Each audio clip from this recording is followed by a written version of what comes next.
Hello, all the learners. Welcome back to Jim's Orbit. So, we started with the chapter Alcohols, Phenols, and Ethers in our previous lecture video. In continuation with that lecture, अब मैंने आपको बताया था it has to move in the similar way as we did in haloalkanes and haloarenes. What did we do in the last lecture video? We did introduction, we did nomenclature. So now we are heading towards the structure of alcohols. Structure में क्या क्या involve होता है, किस किस की हम बात करते हैं, ये हमें पता है बेसिकली कि कौन सा एटम कौन से एटम से बॉन्डेड है. Correct. So the prerequisite knowledge that you need to know in order to understand the structure of various higher compounds, then you need to know CC single bond length जो होती है that is 1.54 angstrom, or if we convert it into picometer then it is 154 picometer. Okay, and one thing more that you need to know is sp3 जब hybridisation होती है तो जो shape होती है वो टेट्राहेड्रल होती है और जो बॉन्ड एंगल होता है वो होता है 109.4 डिग्री. ठीक है.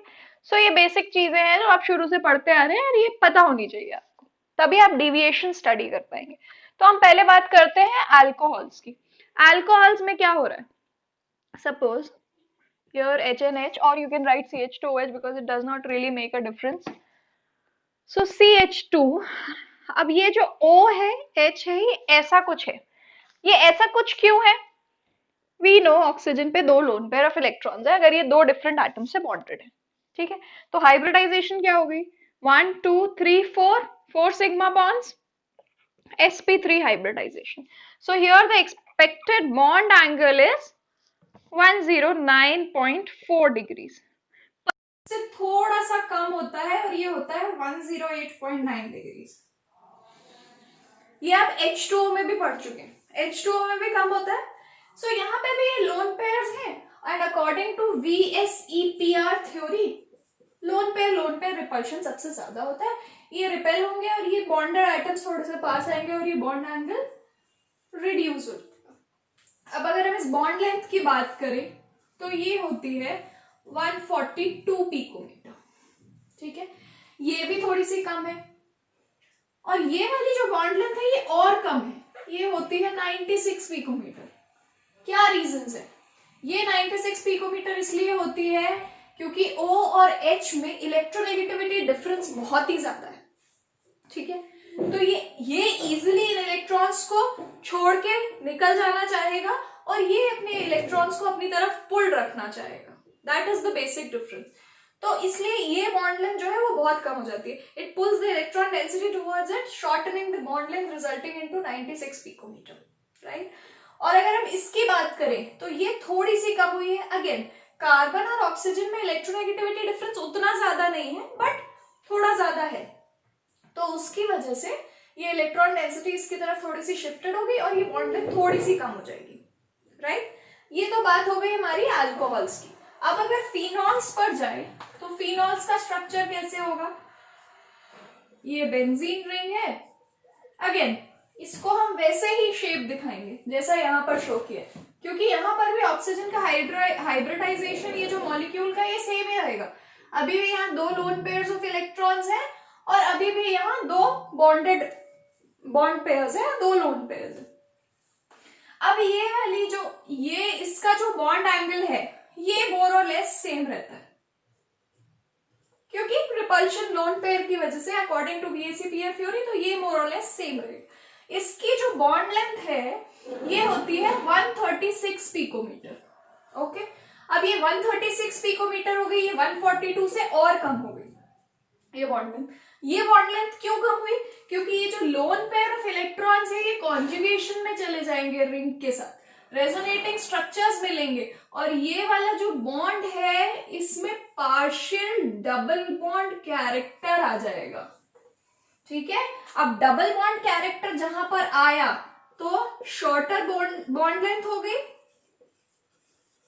तो आप ये देखेंगे आइडियल या एक्सपेक्टेड वैल्यू से काफी कम हो गया, 154 से 136 हो गया. तो ये इसका रीजन था. अब अगर हम ईथर्स की बात करें, फिनॉल्स की बात हो गई, अल्कोहल्स की बात हो गई, ईथर्स की बात करें तो क्या होगा, ऐसे कुछ होगा, ठीक है। यहाँ पर ये R होगा, इस R में हाइड्रोजन पे इन्वॉल्व है, ठीक है। सो डोंट टेक इट कि मैंने C की बैलेंस ही गलत लिख दी है, R लिख दिया, इसका मतलब ये भी इन्वॉल्व है। और otherwise else if you want you can write CH2R also like this, okay. So that does not make any difference, okay. So यहाँ पर ये जो बॉन्ड लेंथ होती है ये मोर और लेस सेम होती है अल्कोहल्स की, क्योंकि यहाँ पे भी अल्काइल ग्रुप है, यहाँ पे भी अल्काइल ग्रुप है, ये दोनों बॉन्ड लेंथ तो सेम होंगी, ठीक। और अल्कोहल्स के बराबर ही होंगी क्योंकि ऑक्सीजन डायरेक्टली अल्काइल ग्रुप से अटैच्ड है, which was also the case with alcohols, ठीक है। तो ये तो मोर और लेस सेम हो गई। अब अगर हम इस बॉन्ड एंगल की बात करें तो ये हो जाता है 111.7 डिग्री। एक्सपेक्टेड बॉन्ड एंगल ये था, यहां पर कम हो रहा था, यहां पर भी कम हो रहा था, सेम ही था, यहां पर ज्यादा हो रहा है। क्यों ज्यादा हो रहा है, क्योंकि यहां पर ये बल्की ग्रुप्स हैं, ये जो एल्काइल ग्रुप्स हैं ये बल्की ग्रुप्स हैं, ये भी रिपेल करेंगे एक दूसरे को, ये रिपेल करेंगे तो ये थोड़ा सा दूर भागेंगे, स्ट्रेच करेंगे तो एंगल बढ़ जाएगा, है ना। लोन पेयर रिपल्शन यहां पर भी है, that is one thing and that is true, but alkyl groups के रिपल्शन की वजह से बॉन्ड एंगल थोड़ा सा बढ़ जाएगा, okay. So this was about the structure. Preparation of alcohols में बात करें तो फर्स्ट प्रिपरेशन होती है फ्रॉम एल्कीन्स। आपको अगर याद हो तो हमने हेलो एल्केन्स और हेलो अरीन्स में भी एल्कीन से प्रिपेयर किया था, वहां पर हेलाइड आयन इंट्रोड्यूस हो रहा था, यहाँ पर OH हाइड्रोक्सिल ग्रुप इंट्रोड्यूस होगा, दैट इज द डिफरेंस। सो अगर एल्कीन्स से बात करें तो जो फर्स्ट काइंड ऑफ preparation है that is acid catalyzed hydration। अब एसिड कैटेलाइज्ड हाइड्रेशन से क्या समझ आ रहा है, एसिड कैटेलाइज्ड हाइड्रेशन का मतलब एक एल्कीन है, उसमें हम वाटर ऐड कर रहे हैं क्योंकि ये हाइड्रेशन है, और वो हमें दे रहा है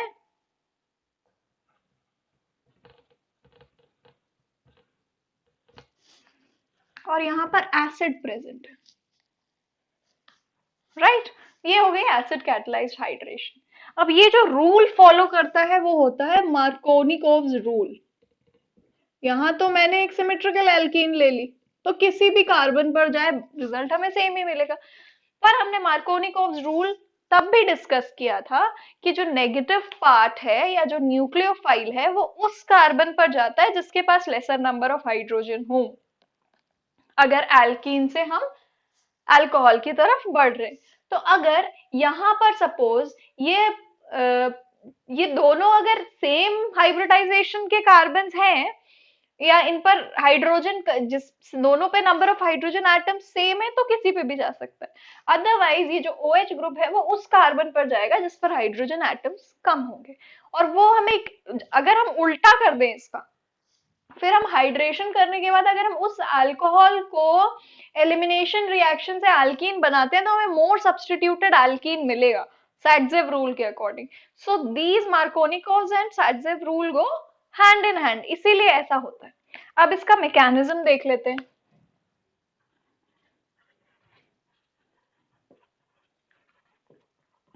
तो मैकेनिज्म का जो स्टेप 1 है वो है प्रोटोनेशन ऑफ एल्कीन। इसमें क्या हो रहा है, पहले ये H प्लस जो है ये H2O के साथ ऐड होके हाइड्रोनियम आयन बनाएगा, ठीक है। अब ये एल्कीन पे कैसे अटैक करेगा, ये हो गया, एक और H लगा हुआ है, ये पॉजिटिव है, ये जो है ये H जो एल्कीन है वो प्रोटोनेट हो जाएगी और हमें मिलेगा, अब ये कोई भी मिल सकता है, राइट। और यहाँ पर H2O हो जाएगा। अब आप देख रहे हो H2O के पास लोन पेयर ऑफ इलेक्ट्रॉन्स है, तो स्टेप 2 जो होगा वो हमारा होगा nucleophilic attack of water on this carbocation. तो इसमें क्या हो रहा है,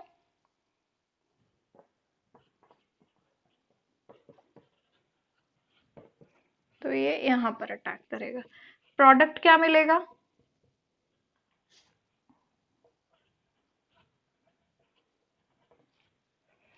यहाँ पर इसने अटैक किया, अपने इलेक्ट्रॉन दिए, तो ये पॉजिटिव चार्ज कहाँ शिफ्ट हो जाएगा? यहाँ पर। और ये ऑलरेडी, इसकी ऑलरेडी 2 वैलेंसीज थी, 3 वैलेंसीज, राइट। अब क्या हमारा बचा? अगर हम इसे डीप्रोटोनेट कर दें तो हमें OH ग्रुप मिल जाएगा, which was the required one.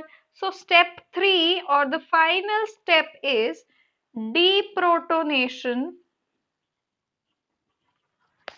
to give alcohol। तो स्टेप 3 आप यहां से देख लीजिए, मैं यहीं से कंटिन्यू कर देती हूँ। इसमें ये -H+ हो जाएगा और हमें हमारा रिक्वायर्ड अल्कोहल मिल जाएगा। ठीक है, यहाँ पे मैंने एक जनरल केस लिया, इसलिए कहीं पर भी लगा दिया, but you will go according to Markovnikov's rule. एक एग्जांपल दे देती हूँ मैं आपको। अगर सपोज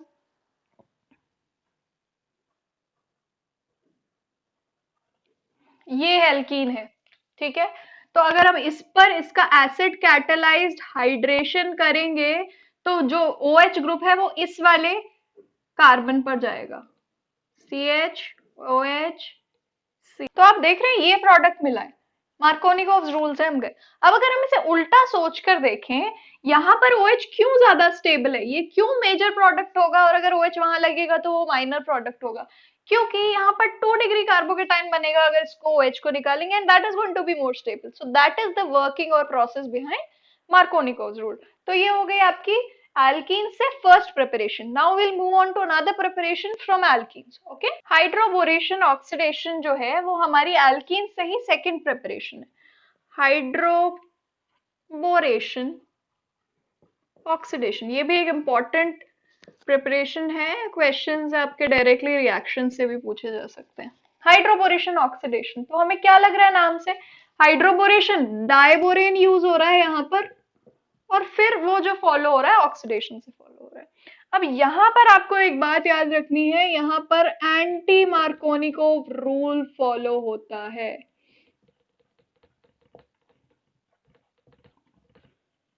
ये याद करना पड़ेगा, इसका कोई सब्स्टिट्यूट नहीं है कि कहाँ, ये एक्सपेरिमेंटली डिटर्मिन्ड है कहाँ कौन सा मेजर प्रोडक्ट आ रहा है। तो यहाँ एंटी मार्कोनिकोव।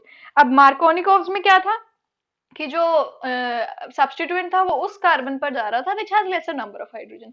एंटी मतलब वो उस कार्बन पर जाएगा which has more number of hydrogen. ठीक है, अब एक एग्जांपल ले लेते हैं हम इथीन का, और रादर प्रोपीन विल कंसिडर।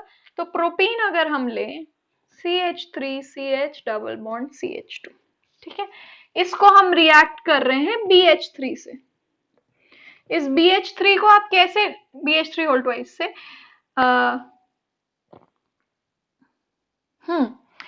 इस BH3 को आप कैसे लिख सकते हैं?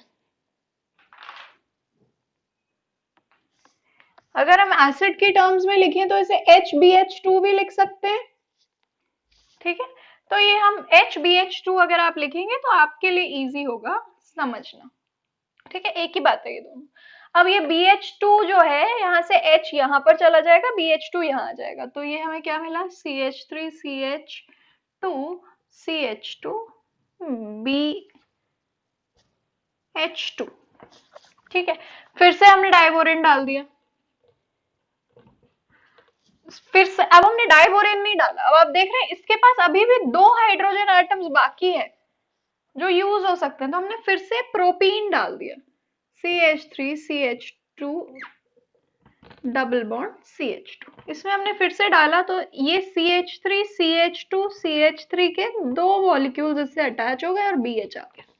ठीक है, अभी भी इसके पास एक हाइड्रोजन है, वो हमने फिर से प्रोपीन डाल दिया, CH3CH double bond CH2 CH3CH2CH2 whole thrice B। अब इसके पास एक भी हाइड्रोजन नहीं है, तो अब हमने इसका ऑक्सीडेशन कर दिया, 3H2O2 OH नेगेटिव। तो हमें क्या मिला? 3 मॉलिक्यूल्स ऑफ प्रोपेनॉल मिल गया। याद रहे एंटी मार्कोनिकोव रूल फॉलो हो रहा है, यू शुड रिमेंबर दिस। और यहाँ हमें ये बोरिक एसिड मिल गया, H3BO3, right? So this was your hydroboration oxidation of alkene to arrive at alcohols. Remember anti-Markovnikov rule. Last में हमें alcohols ही मिल रहा है तो OH उस कार्बन पर जाएगा जिस पर more number of hydrogen atoms है. ठीक है, let's move on to another preparation. अब जो नेक्स्ट क्लास ऑफ कंपाउंड्स है जिससे हम अल्कोहल्स बनाएंगे वो है from carbonyl compounds. Carbonyl compounds कौन से होते हैं हमारे पास? Aldehydes, ketones, carboxylic acids, esters. Carbonyl compounds यही होते हैं जिनमें सी डबल बॉन्ड हो, ग्रुप प्रेजेंट है. अमाइड्स भी हो सकते हैं, बाद में आप उसके बारे में पढ़ेंगे because that has different properties, but majorly आप यही कार्बोनिल कंपाउंड्स को जानते हैं. तो इनको अगर हम रिड्यूस कर दें, एक और H लगा दे, तो हमें हमारा अल्कोहल मिल जाएगा. So reduction in presence of Palladium, RCH2OH. Similarly हम NaBH4 भी यूज कर सकते हैं, good reducing agent. Li lithium aluminium hydride 4 भी यूज कर सकते हैं, ये भी बहुत अच्छा रिड्यूसिंग एजेंट है. अगर हम इसको रिड्यूस करेंगे तो क्या मिलेगा? सेकेंडरी अल्कोहल मिल जाएगा कीटोन्स के केस में. सिमिलरली अगर हम इसे रिड्यूस कर रहे हैं तो RC मिल जाएगा. अब ये जो LiAlH4 है, लिथियम एल्यूमिनियम हाइड्राइड, ये बहुत ही एक्सपेंसिव होता है, तो फीजिबल नहीं होता लेबोरेटरी में बहुत ज्यादा यूज करना. तो हम क्या करते हैं, RCOH को पहले एस्टर में कन्वर्ट कर लेते हैं. एसिड की प्रेजेंस में अल्कोहल ऐड किया और एस्टर मिल गया, फिर इसे रिड्यूस करते हैं और ये simply H2 in presence of निकल, प्लाडियम, प्लैटिनम किसी की भी प्रेजेंस में हो सकता है. तो ये हमें इजीली मिल जाएगा RCH2OH प्लस R-OH. ठीक है, तो हमने पहले एस्टेरिफिकेशन कर लिया गिवन कार्बोक्सिलिक एसिड का, फिर उसे इस मेथड से रिड्यूस कर लिया because LiAlH4 was an expensive reducing agent. ये थी आपकी कार्बोनिल कंपाउंड से अल्कोहल की preparation. Let's move on to another preparation.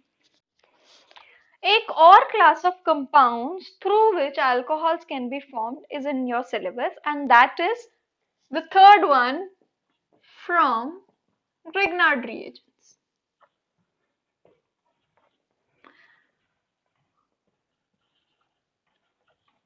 Grignard reagents क्या होते हैं? Organometallic compounds, RMGX, right. यहाँ पर डेल्टा नेगेटिव चार्ज होता है क्योंकि Mg इज इलेक्ट्रोपॉजिटिव, यहाँ डेल्टा पॉजिटिव चार्ज होता है. अगेन ये तो इलेक्ट्रोनेगेटिव है. तो इसमें क्या होता है, सिर्फ Grignard reagents ऐसे हैं जो अल्काइल ग्रुप पर नेगेटिव चार्ज हो सकता है जिनमें, राइट. ये भी एल्कीन्स से ही बनते हैं, कार्बोनिल कंपाउंड से ही बनते हैं. एल्कीन से हमारी दो प्रिपरेशन हो गई, एसिड कैटालाइज्ड हाइड्रेशन और दिस वन हाइड्रोबोरेशन ऑक्सीडेशन. फिर हमने कार्बोनिल कंपाउंड से पढ़ा. तो पहला था reduction and this is carbonyl compound plus Grignard reagent. देखते हैं इससे कैसे बनते हैं अल्कोहल्स. अब क्या होगा, कार्बोनिल कंपाउंड्स में सबसे पहले दिमाग में क्या आता है, ये इलेक्ट्रॉन डेंसिटी इस पर शिफ्ट हो जाएगी, यहाँ डेल्टा पॉजिटिव चार्ज हो जाएगा, यहाँ डेल्टा नेगेटिव. तो ये वाला पोर्शन यहाँ पर आ जाएगा और ये यहाँ पर आ जाएगा. क्या मिला हमें,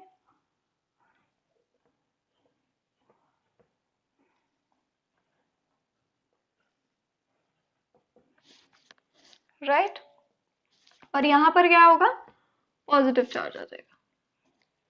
ठीक है, पॉजिटिव चार्ज अगर आप नहीं भी लिखेंगे तो भी इट्स फाइन बिकॉज यहाँ ऑलरेडी पॉजिटिव चार्ज था और इसे इसने सेटिस्फाई कर लिया. अब इसका हम प्रोटोनेशन कर देंगे तो क्या मिलेगा. अब आप देख रहे हैं इसमें क्या हो रहा है कि इसमें एक कार्बन पर हाइड्रोजन दो डबल बॉन्ड्स हैं, so two valencies have to be satisfied. One will be satisfied by OH or another will be satisfied by the alkyl part of Grignard reagent. H नहीं आता है यहाँ पर. तो अब देखते हैं क्या हो सकता है अगर हम फॉर्मल्डिहाइड लें HCHO और इसको Grignard reagent से रिएक्ट कर दें तो क्या मिलेगा हमें, यहाँ हमें मिलेगा RCH2OH, करेक्ट। फॉर्मल्डिहाइड से हमें एल्काइल अल्कोहल मिल रहा है। अब हम एल्डिहाइड ले लेते हैं। यहाँ मैंने R डैश इसलिए लिखा है कि R और R डैश सेम भी हो सकते हैं और अलग भी हो सकते हैं, और जो हमें मिलेगा वो होगा ये अल्कोहल, करेक्ट। सेकेंडरी अल्कोहल मिल रहा है। कीटोन भी हो सकता है, ये R1 ले लेते हैं, ये R2 ले लेते हैं, ये R डैश ले लेते हैं, MgX। तो यहाँ पर हमें क्या मिलेगा, अब यहाँ H नहीं आएगा क्योंकि एक R1 है, एक R2 है, एक ये R डैश आ जाएगा और यहाँ पर OH हो जाएगा। 3 डिग्री अल्कोहल मिल रहा है, ठीक है। तो फॉर्मल्डिहाइड से प्राइमरी अल्कोहल मिल रहा था, एल्डिहाइड से हायर एल्डिहाइड से हमें सेकेंडरी अल्कोहल मिल रहा था, और कीटोन से tertiary alcohol मिल रहा था. So more or less your preparation of alcohols has been covered. In the next video lecture we'll continue with the preparation of phenols followed by the chemical properties, right? Thank you so much. Have a nice day.